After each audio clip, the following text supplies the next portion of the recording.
Well, hello, everybody. Welcome to Mount Vernon. I'm Doug Bradford. I'm the founding director of the Fred W. Smith National Library for the study of George Washington here at George Washington's great estate. And I'm joined by Peter Clarnett from Christie's. Yes, sir. Welcome, Peter, to Mount Vernon. Well, thank you very much. We have a very special display of documents here in the wonderful manuscript room of the library. Those of you who've joined us in here before, you've seen some of the mysteries owned by the ladies of Mount Vernon here. We've got George Washington's books behind me in this wonderful chamber back there. Don't look too close. You'll see the secrets. We don't let anybody back there. But in front of us, we have some of his library, but also, more importantly, a lot of documents that Christie's has brought down for us. Why don't you talk a little bit about those, Peter? Yes, well, we were very, very fortunate to receive on consignment directly from the family of the Marquis de Chastellux some of the finest George Washington and Thomas Jefferson letters we've had the opportunity to offer in some time. For those of you who are unfamiliar with the Marquis de Chastellux, he was the chief of staff of Rochambeau's army that came to Newport in May of 1780 to assist the Continental Army in defeating the British during the American Revolution. Chastellux and Washington became very, very fast friends for professional and personal reasons.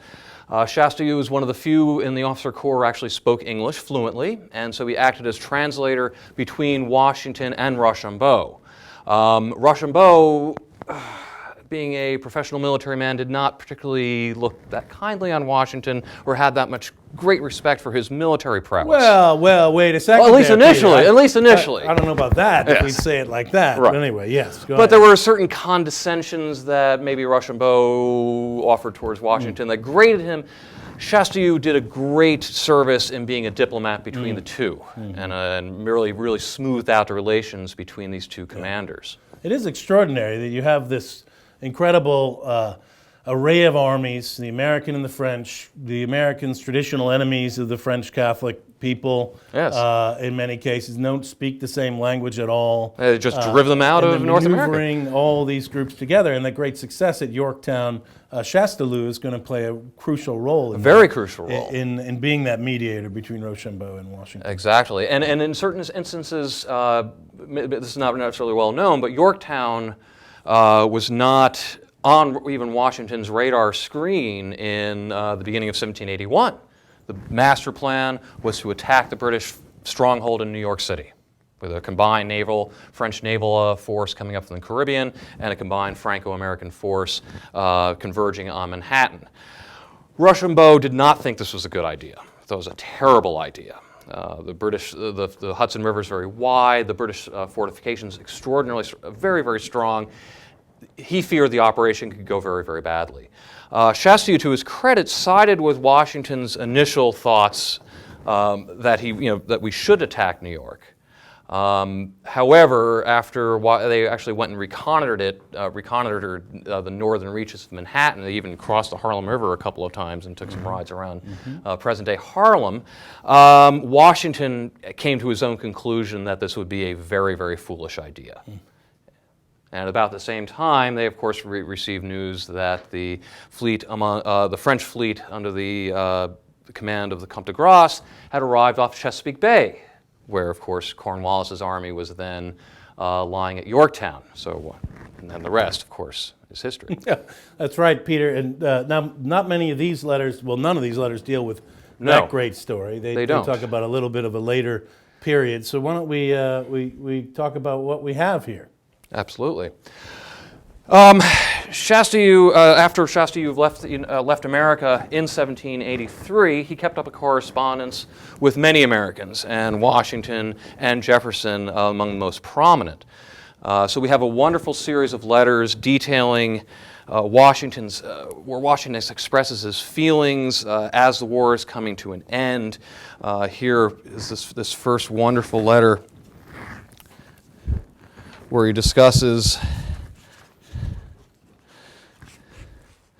the situation around New York. You have, my dear Chevalier, placed my eyes and expanded. Oh, excuse me. That's not the wrong. That's another joke. At present, both armies remain in the situation where you left them, except that the hostilities have ceased in this quarter. He also discusses the fact that Sir Guy Carleton, who was in command of the British troops, has shipped off for Nova Scotia upwards of 6,000 refugees or loyalists who apprehending they would not be received as citizens of the United States. He thought it his duty to remove them prior to the evacuation of the city by the King's troops. The evacuation, here he's writing in May 1783, the evacuation of British troops would not happen until November 25th of 1783. But already at that time, Washington is anticipating the end of the war and hoping for it and trying to figure out how it's going to play out. But the next letter really speaks to his plans for giving up power and retirement to here at Mount Vernon.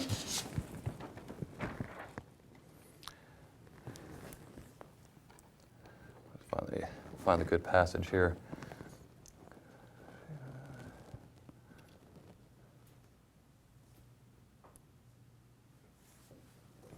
Actually, is that the one?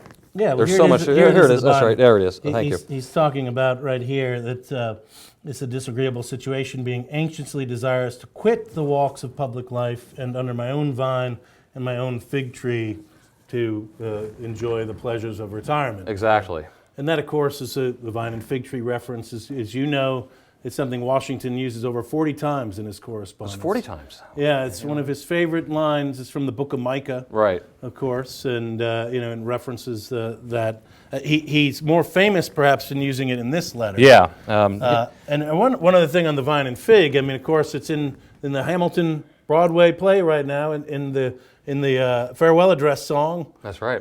George Washington sings about his own vine and fig tree, and everybody should have their own vine and fig. So, yes, and here he is a year later rejoicing it. Yeah. I've at length become a private citizen on the banks of the Potomac, where under my own vine and my own fig tree, free from the bustles of the camp and from the intrigues of a court.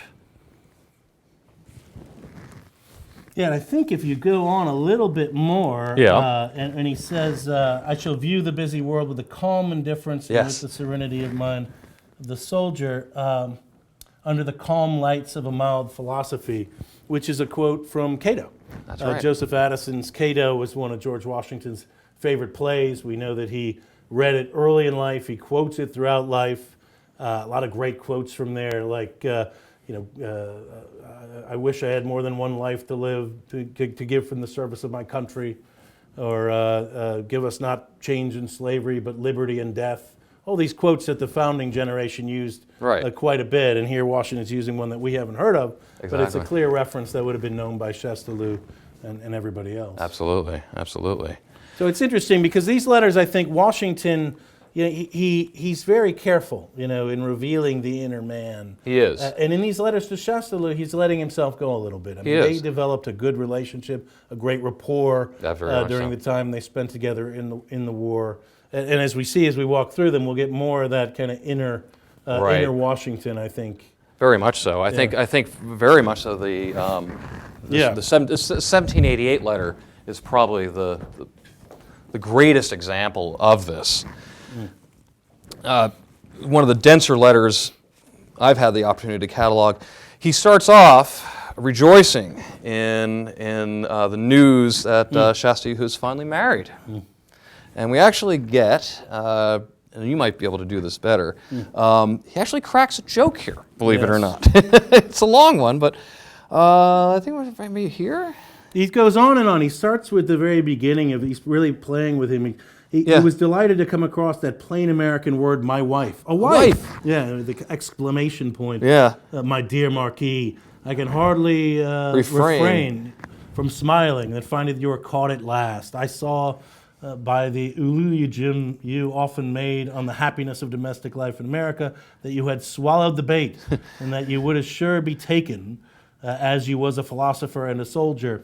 And he goes on to stay on that riff. Yeah, exactly. He's riding this joke. He's like, I'm going to beat this dead horse and I'm going to keep going. And he goes on and on with this domestic, and he ends it, domestic felicity, which like the smallpox or the plague, a man can have only once in his life. Yeah. Because it is commonly lasts him, at least with us in America, I don't know how you manage these affairs in France, for his whole lifetime. Yeah. So Washington's playing fun there. The smallpox connection's an interesting one because, as you know, Yes. Washington got it early on in life and inoculated his troops. Shastalux was volunteered to He was the be first inoculated volunteer. when he was 20 years old. So they both, early in life, were aware, and I wonder if they were aware of that about each other. If Yeah, I mean, was just riding that joke. Exactly. The way he does. But he goes on throughout this letter. rejoicing in this. You know, and this here's one. While you have been making love under the banner of Hymen, the great heroes of the North have been making war under the inspiration, or rather the infatuation of Mars. And he goes on to talk about The end of war. the end of war. It is time for the age of knight errantry and to come to an end. Yeah. And he goes on, and at the end of that paragraph, he invokes the prophet Isaiah Again. here. Well, and he That's right. says, waste of conquest, that the swords may be turned into plowshares, the spears into pruning hooks, and as the scripture expresses it, the nations learn war no more, which is, the great the mission quote of the UN. I mean, this idea that you'll have a superintending power that will keep peace. Exactly. And so it's an extraordinary letter for Washington, who doesn't tend to philosophize. He doesn't tend to No, and he does quite a bit of people. this in these letters. It's quite remarkable. And in the same letter, then he goes on to current events. The Constitution. You remember the Constitution? This is the spring of 1788. The Constitutional Convention had met in September, finished up in September, and now this is off to the states for ratification. And he writes, the Constitution which is proposed by the Federal Convention has been adopted by the states of Massachusetts, Connecticut, Jersey, Pennsylvania, Delaware, and Georgia. No state has rejected it. The Convention of Maryland is now sitting and would probably adopt it, with that of South Carolina as expected to do in May. The other conventions will assemble early in the summer. Hitherto, there has been much greater unanimity in favor of the proposed government than one could have reasonably expected. Should it be adopted, and I think it will be, America will lift up her head again, and in a few years become respectable among the nations. Yeah. Doug, we have a question. Oh, lay it on us. Kevin asks, I realize Washington was somewhat reluctant to lead in post-revolution America, but how much of that was genuine reluctance and how much of that was a desire to simply appear reluctant? Yeah, that's a really great question, and one that gets at the root of the man himself. He wanted to appear reluctant. In fact, he was playing at appearing reluctant from the very beginning of the war, when he reluctantly accepted the commission to become commander-in-chief in 1775. Famously, when he's offered this job by Congress, he says, "You've got the wrong man, but I don't want to do it. I'll make a mess of it, but okay, I'll do it." Which, by the way, if you're ever in a job interview and somebody asks you, if you can do this job, don't do what Washington did. Don't say, "You got the wrong man for the job. I can't do this job." So it's a different era culturally. So he's expected to sort of pose in that way. But the fact of the matter is, he did want to give up power when the job was done. He did want to be back at Mount Vernon under his vine and fig tree. And when he does come back under the Constitution, he's first reluctant to go to Philadelphia and go to the Constitutional Convention, where it's pretty long shot to see whether they could actually create a new government that could become in force. And then he's reluctant to become president, in part because he promised everybody that he wouldn't come back. So part of that is about, well, what will people say about me? Won't they just be writing in on Facebook Live a couple hundred years from now saying, well, that guy actually wanted power, that's why he came back? Or will they really think I actually didn't want this power? But I think if we go on and see the fact that he does give up after the second term as president, when he could have been easily elected to the third term, and resigns again, giving up power, it clearly was part of what he wanted was retirement. The other thing I would add into that, in a personal note, he came from a family of short-lived men. He thought that he was near death in the 1780s, and some of these references, he talks in Shasta looks to one of these where he says, you can come wander under the shade of the trees that I've planted that I'll soon be buried under. He's kind of thinking that he's near the end as it is. So I think that's I think to be completely fair to Washington, he proved his virtuous character by giving up power the first time. And he was very reluctant to come back in, so much so that I think a modern reader is frustrated with reading his letters on this note, because he's like, what should I do? Should I or shouldn't I? And you're kind of like, all right, get back in the game. So anyway, that's what I would say. Yeah. Now Chastellux is extraordinary because of all the things that Peter said, but he also wrote these Incredible journals. Yeah. Apart from his military service in America, he was in America from 1780 and through 1783. When he was not serving in the field, he was out traveling. Yeah. Actually his first trip in 1780, he goes to Newport, and from Newport he goes to New England, into New York. He actually here in his published journal, he talks about meeting Washington for the first time. And it's amazing to hear, to think about the way Europeans think about America, especially at that time. Especially for Enlightenment philosophers. I mean, Yeah. Chastellux is no slouch here. This guy knew Voltaire. Voltaire knew who he was. So this guy is... He's an academician, yeah, he's a philosopher, he's a writer. He's a classic Enlightenment man. Yeah. He does it all. He does it all. And so what we have, the books we have out here actually for viewing, these are George Washington's copies of Chastellux' journals. The ones over here are in French, and these are in English. The French ones were given to Washington from Chastellux as a gift. And Washington, of course, didn't read French. Right. And in fact, these passages of describing the character of George Washington were translated for George Washington by David Humphreys out of the French volume. That's right. And presented to him. And then we know that he purchased an English language version when that became available. I think it was just the next year it came out in English already. Yeah. Mm-hmm. To piggyback on his personality, we have a question. Somebody read once that Washington was hot-headed as a child. Are there many instances of this in his letters or in general after he is retired to Mount Vernon? The question was about whether Washington was hot-headed as a child and later on in life. That is a character trait that you see a lot of people remark on as it relates to Washington. Famously, I don't know if it was Marshall or somebody else, the first victory that Washington had was the victory over himself. This notion of him as a man of broiling passions. There's a famous scene during the war, of course, where at the Battle of Monmouth, where General Lee supposedly hadn't been pushing the advance strongly enough, and Right. Washington rides up and he's furious and he curses to make the leaves shake from the trees, I think is how Lafayette expresses it. There's a great Jefferson description of Washington when Washington's in a cabinet meeting. And he's exhausted by the fact that this opposition that's emerging, they keep delivering newspapers to his door as if they want him to be a deliverer of their papers. And he goes on this long rant about how these people that misunderstand me, and I've always said I didn't want any power, and I'd rather be under my farm than to be emperor of the world, and all this stuff. And Jefferson's copying this down in his little diary later on that evening, the Annas. And so and Jefferson in there says he went on one of those tears that he occasionally goes on. So this idea that Washington, sometimes when he lost his cool, it was a big deal, but typically he wasn't. So, and finally, I think there's a painter, maybe it's Gilbert Stuart, maybe it's someone else, who says that, I felt like I was sitting across from, if it wasn't the General Washington, you could see that he would have been, a crazy savage. He had this in his eyes, this furiousness, and passion behind him. So he has that reputation throughout his life by observers of him, but also what goes with it is that strong sense that he's in command of himself, that he isn't out of control. And so it's singular, those moments when he allows his internal passions to kind of explode. What was the volume he copied at a very young age? It was the Rules of The Civility. Rules of Civility, that's Yeah. right. Yeah, Yeah. so there's 110 Rules of Civility that he copied on at some point, 15, 16 years old, probably as a penmanship exercise, but also I think he kept these things. He kept them his whole life in his papers.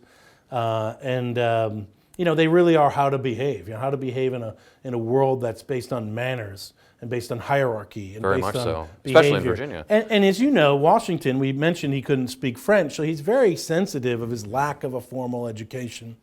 All civilized men in the 18th century spoke French. Most civilized women are learning French in his class and his rank, but he doesn't have any of that. And so the Rules of Civility speak to that underlying desire to sort of build become known as a person who knows what they're supposed to do. Yeah, You know. exactly. One of the great things that you've brought up for us are these Jefferson letters, and I want to chat about those in a minute. Shasta-Lux, in his travels in North America, he visits Monticello. Yeah. He visits it after Jefferson had been governor during the war. Shasta-Lux visits him after Jefferson's term as governor is over. And he spends 4 days at Monticello. Which he describes as more like 4 minutes. Yes, Yes.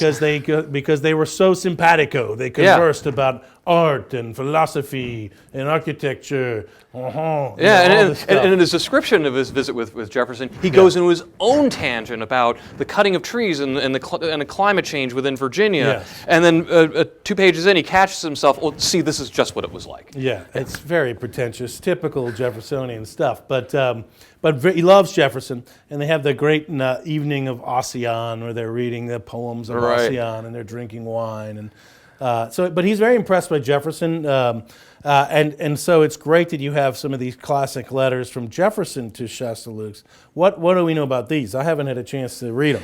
These letters, well, there are a few different things going on here. The first comes actually from Annapolis in 1784, and this is a really interesting letter in that he, like Washington, are also trying to spin news. The Philadelphia, there was in 1783 a collection of about 200 to 400 unpaid Pennsylvania soldiers converged on Philadelphia, surrounded Congress, and demanded their pay. No. Soon after, Congress decamped and left Philadelphia for Princeton. Now, whatever happened on those days and how violent or non-violent it got is a matter of debate. But the way it looked from Europe, it looked very, very bad. A group of 200, 300 armed militiamen chased Congress out of Philadelphia. That's how it was being spun in Europe. And here we have Jefferson talking about this little trifling riot. There was indeed some dissatisfaction in the army not being paid off before they were disbanded, and a very trifling mutiny of 200 soldiers in Philadelphia. On the latter occasion, Congress left that place, disgusted with the actions of the government, and not from any want of security of their own persons. So you say it wasn't a really big deal, but they wanted, out of respect, they said, we're gonna leave Philadelphia. Sounds unlikely. Exactly. And he says, no, actually this strengthens it's not for any security of their own persons. The indignation which the other states felt at the insult to their delegates has enlisted even more warmly the support of Congress and the people and the legislature and the executive themselves of Pennsylvania have made the most satisfactory atonements. It's all good. There's nothing to worry about. Yeah, so this is the idea of letting people in Europe know that everything's fine, it's not going to devolve into chaos. Exactly. Because, of course, the United States is dependent upon European credit. In Of that course. moment. Whereas And, then to I think survive. later in the letter, I think he says, but enough of America, it's all politics and poverty. Yeah. No, there's this famous letter of Jefferson's that's more well known, perhaps, is the one that he's writing about comparing Northerners and Northerners and Southerners. Is that in here? That's in here, yes, Can we pop this exactly. open carefully? Yes, yeah, absolutely. Very fun. Yeah, it's very, very thin paper. Yeah.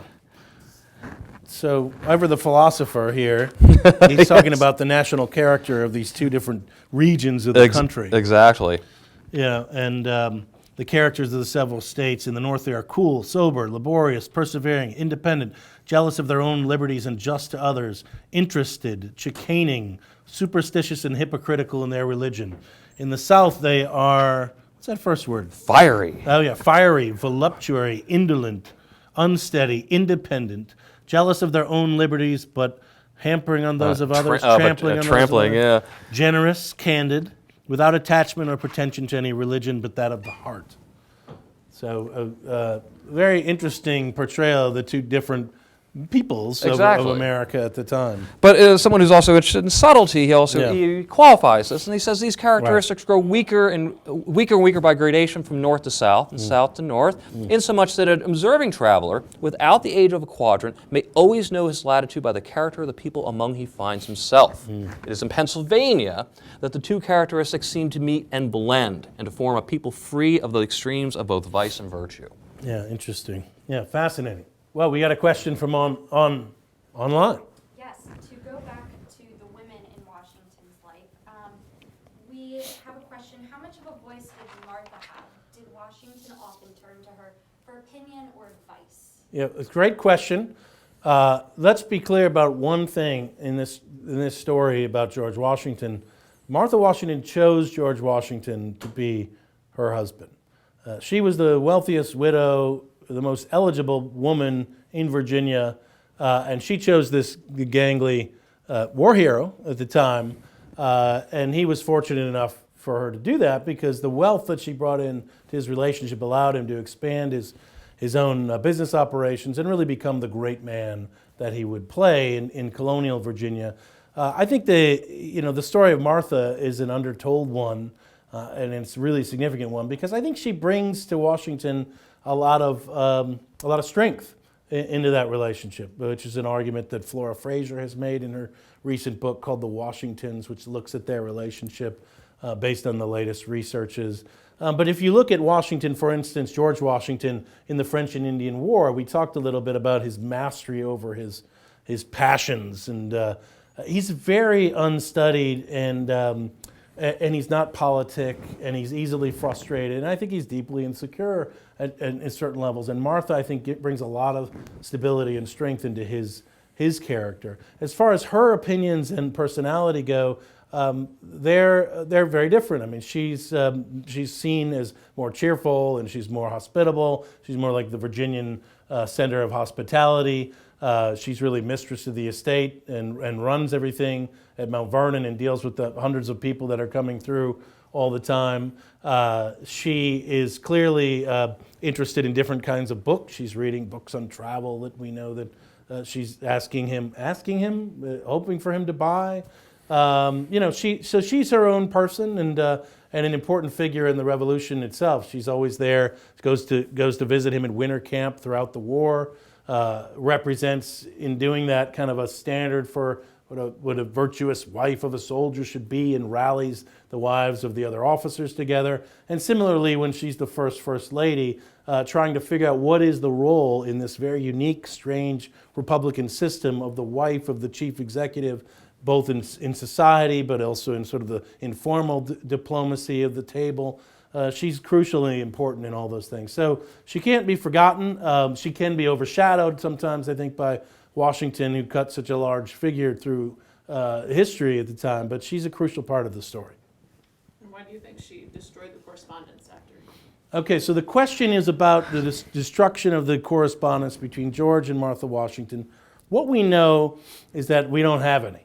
We got very few. We've got three letters, one of which is here in this library, hidden somewhere in a secret spot, which sometime maybe we'll bring out and show you, in which Washington, this letter survived behind a desk drawer that had descended in Martha's family, and it was one of those letters that you lose in the back of your desk, and it's a letter that George Washington wrote in 1775. He had just received his commission as commander-in-chief of the army. He's leaving Philadelphia, go to Boston to take over the army, and he writes a quick note there. He says, "I'm surrounded by people.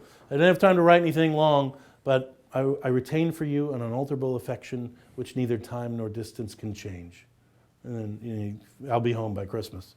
And he's not home for 8 years, But he didn't have a Hallmark store to go to, right, Peter. though. He just had to whip this together.